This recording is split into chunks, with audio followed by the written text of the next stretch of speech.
Il y a une réalité que beaucoup de personnes généreuses finissent par découvrir, parfois douloureusement. On donne, on est présent, on est fiable, on est toujours là quand on a besoin de nous.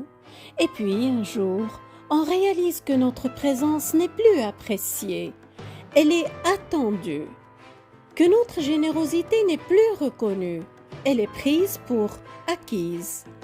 On se demande alors, pourquoi ma gentillesse est-elle devenue une évidence plutôt qu'un don? La réponse est simple, mais difficile à entendre.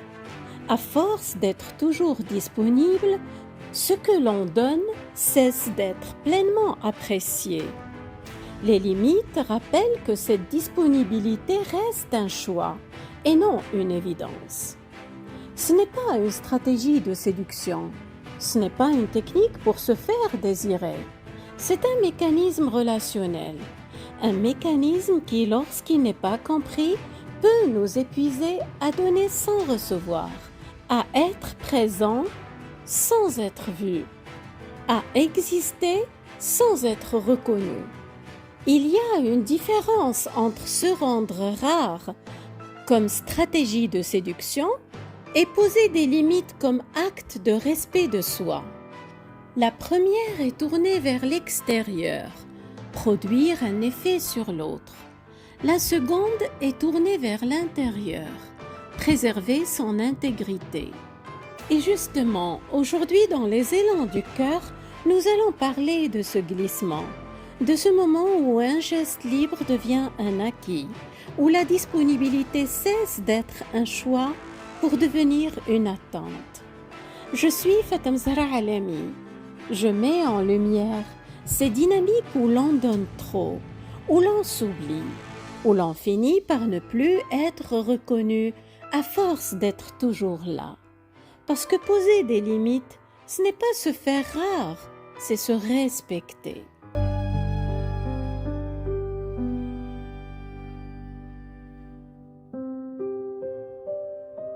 Il existe une confusion importante entre deux réalités qui n'ont pourtant pas la même nature.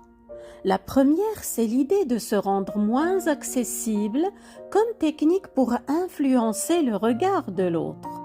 Dans ce cadre, la distance devient un outil, le silence devient un levier, la disponibilité devient un paramètre à ajuster pour obtenir une réaction. La seconde, c'est quelque chose de beaucoup plus simple et beaucoup plus stable.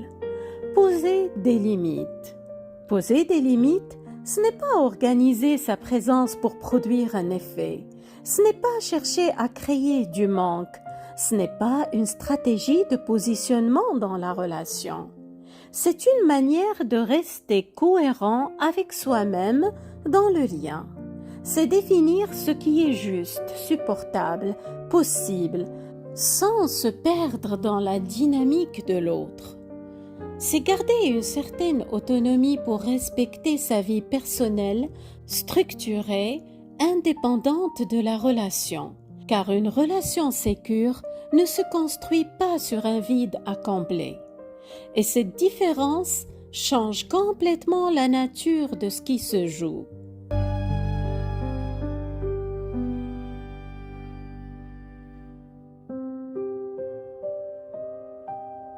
Au début d'une relation, ce que l'on donne est vu comme un choix. L'attention, la présence, l'écoute, l'aide, tout cela est perçu comme quelque chose qui est offert. Puis, progressivement, lorsque ces gestes se répètent sans variation, sans expression de limite, sans rappel implicite qu'ils reposent sur un effort, quelque chose change. Ce qui était un choix commence à être perçu comme un fonctionnement normal. Et dès que cela devient normal, cela cesse d'être regardé comme quelque chose qui pourrait ne pas être là. Une relation devient déséquilibrée à ce moment précis.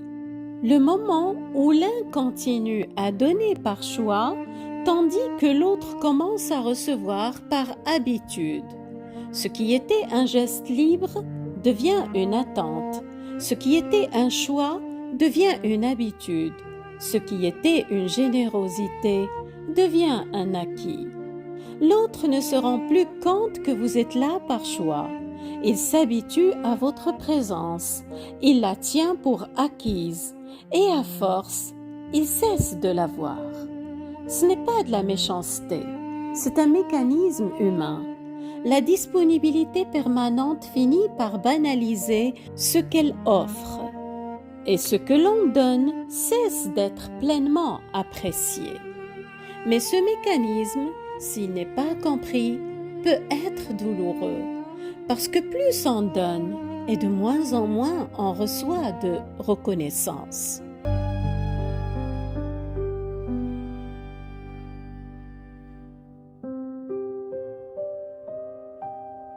Il y a une différence entre être disponible par choix et être disponible par défaut. Être disponible par choix, c'est décider à chaque fois si l'on veut être là ou non. C'est offrir sa présence parce qu'on le souhaite, pas parce qu'on est attendu. Être disponible par défaut, c'est être toujours là, toujours prêt, toujours présent, sans même se demander si on en a envie. C'est répondre avant même d'avoir réfléchi. C'est accepter avant même d'avoir vérifié si c'est bon pour soi. La disponibilité par choix préserve l'énergie. La disponibilité par défaut épuise. Ce qui est par choix est un acte de liberté. Ce qui est par défaut est souvent un acte d'habitude, de peur de décevoir, d'incapacité à dire non. Quand on est toujours disponible par défaut, on finit par ne plus être vu, parce que notre présence n'est plus un cadeau, mais un dû. Et ce qui est dû n'est pas apprécié, il est juste attendu. Quand ce glissement s'installe, une dynamique très simple apparaît. Quand tu deviens un acquis, tu cesses d'être vu.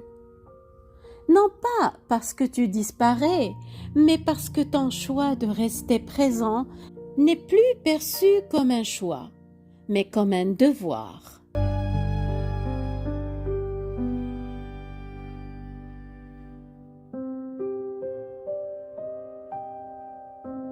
C'est ici que la confusion avec la stratégie devient importante à clarifier. Poser des limites ne sert pas à recréer de l'intérêt. Ce n'est pas un outil pour redevenir visible.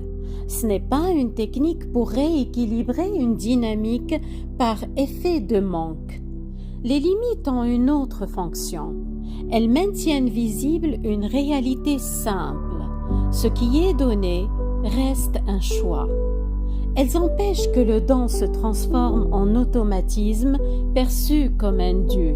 Elles préservent la conscience du fait que la relation repose sur deux volontés respectives et pas sur une seule habitude. La nuance est essentielle. Quand on pose des limites pour produire un effet sur l'autre, pour le faire réagir, pour le faire revenir, pour le faire s'intéresser, on est encore dans une logique de stratégie. On agit pour l'autre, pas pour soi. Quand on pose des limites par respect de soi, on agit pour soi, on se protège, on préserve son énergie, on ne se vide pas pour que l'autre reste, on ne s'oublie pas pour que l'autre soit content. La différence est subtile mais fondamentale. Une stratégie est tournée vers l'extérieur. Elle cherche à contrôler la perception de l'autre. Le respect de soi est tourné vers l'intérieur. Il cherche à préserver son intégrité, sa dignité, son équilibre. Poser des limites, ce n'est pas se faire rare, c'est se faire exister. Les limites ne protègent pas seulement notre énergie, elles protègent aussi la qualité de la relation, parce qu'elles permettent que ce qui est donné continue d'être vécu comme un choix et non pas comme une obligation.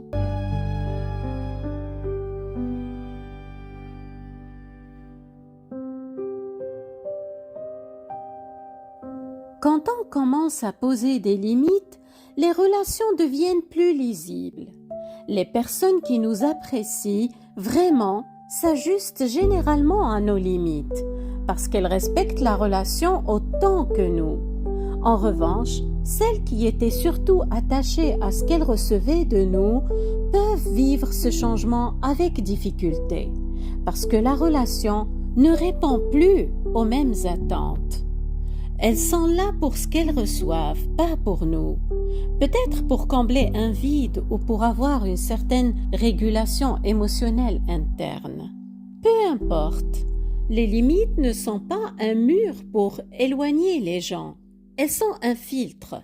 Ce n'est pas une perte, c'est un tri. Parce qu'une relation qui ne respecte pas vos limites n'est pas une relation qui vous respecte.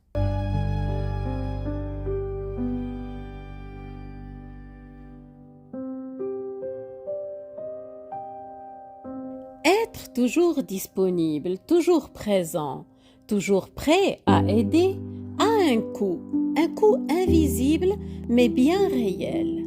D'abord l'épuisement, donner sans recevoir, être là sans être vu, faire sans être reconnu, finit par vider. On se fatigue, on s'épuise, on n'a plus d'énergie pour soi. Puis l'invisibilité, à force d'être toujours là, on cesse d'être vu. Notre présence devient un décor, pas une personne. On n'est plus reconnu, on est juste attendu. Il y a aussi le ressentiment. Quand on donne sans recevoir, on finit par en vouloir à l'autre, même si on ne le dit pas, même si on ne se l'avoue pas. On s'en veut de donner autant, et on en veut à l'autre de prendre sans rien rendre, ou sans rendre autant. Ensuite, la perte de soi. À force de s'adapter, de répondre, d'être présent, on finit par ne plus savoir ce qu'on veut, ce qu'on ressent, ce qui est bon pour soi. On s'est tellement oublié qu'on ne sait plus qui on est. Et enfin, la spontanéité disparaît. À force d'avoir donné jusqu'à l'épuisement, beaucoup de personnes deviennent prudentes. Elles réfléchissent avant d'aider. Elles hésitent à répondre. Elles deviennent méfiantes. Ce n'est pas qu'elles sont devenues moins généreuses, c'est parce qu'elles ont appris à leurs dépens que donner sans limite finit souvent par coûter très cher. Ces coûts sont le prix d'une disponibilité sans limite, et ce prix est trop élevé.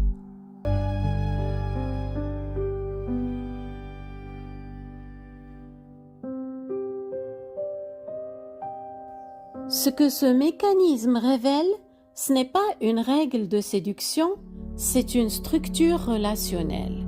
Poser des limites n'est pas une stratégie pour augmenter sa valeur aux yeux des autres. Ce n'est pas se faire rare pour susciter l'intérêt. Il y a une grande différence entre être disponible et être à disposition. Être disponible, c'est choisir d'être là. Être à disposition, c'est ne plus choisir. C'est être là par défaut, sans se demander si c'est bon pour soi. Les limites ne sont pas une barrière, elles sont une clarté. Elles disent « je suis là, mais je ne m'oublie pas. Je donne, mais je ne me vide pas. Je suis présent, mais je ne m'efface pas. » Ce n'est pas une stratégie pour être aimé, c'est une manière de s'aimer assez pour ne pas se perdre. Alors, si vous vous reconnaissez dans cette dynamique, si vous avez donné sans compter, si vous avez été présent sans limite, si vous avez cessé d'être vu à force d'être toujours là, rappelez-vous ceci. Votre disponibilité est une offrande libre, pas une obligation. Et poser des limites, ce n'est pas devenir moins généreux, c'est devenir plus présent à soi-même. Et souvenez-vous, quand on devient un acquis, on cesse d'être vu. Ce n'est pas parce qu'on a moins de valeur, mais parce que ce qui est toujours disponible finit par perdre son caractère précieux dans le regard de l'autre. Le choix de notre présence devient invisible. Et les limites, justement, servent à préserver la liberté avec laquelle on donne, car une présence libre sera toujours plus saine qu'une présence devenue obligatoire. Prenez bien soin de vous et de votre capacité à donner sans cesser d'exister.